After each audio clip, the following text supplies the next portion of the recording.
Eto naman kasing si General Torre, ano ho, kaya ayan, napakyu ka tuloy.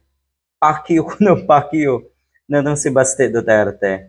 Wala namang bago dyan dahil yung level ng kanilang mga narrative, siguradong pipersonalin ka nila. Hindi kasi nila kayang maarok yung kaisipan ng katulad ni General Torre at yung dignidad na meron ng isang General Torre. Di ba matagal nang nananawagan itong mga DDS na magkaisa daw tayo? So ang pinakasagot ng mga kababayan natin, bakit kami makikiisa sa kawalang hiyaan nyo? Kayo kasi yung nasa kadiliman. Kayo yung namumuhay sa kasinungalingan. Kayo ang namumuhay sa mga kalokohan.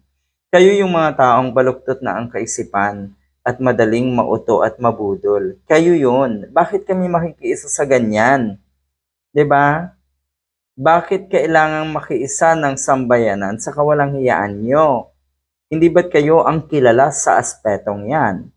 So eto naman, syempre si General Torre, sabi niya, ito yung panawagan niya, na magsama-sama na lang sana daw tayong mga Filipinos, lalo na po yung mga DDS. 'Di ba?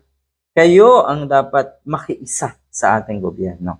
Kayo ang dapat sumang-ayon at magsama-sama na tayong lahat.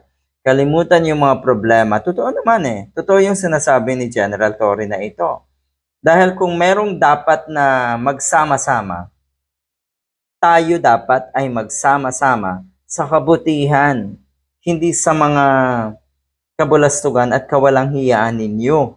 Yan ang totoo. Filipino tayo pare-pareho, tama yon. Gusto natin na ma-improve ang ating bansa, malagay sa ayos ang ating bansa, kaya magsama-sama na daw tayo at kalimutan nga yung ating differences.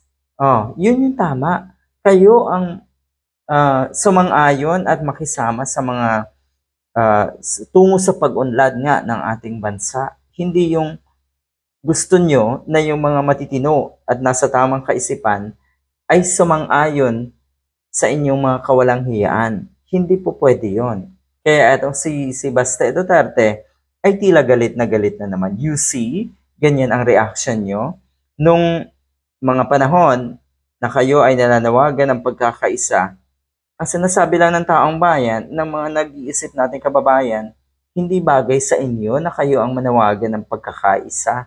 Dahil kayo mismo mga DDS, hindi na nagkakaisa.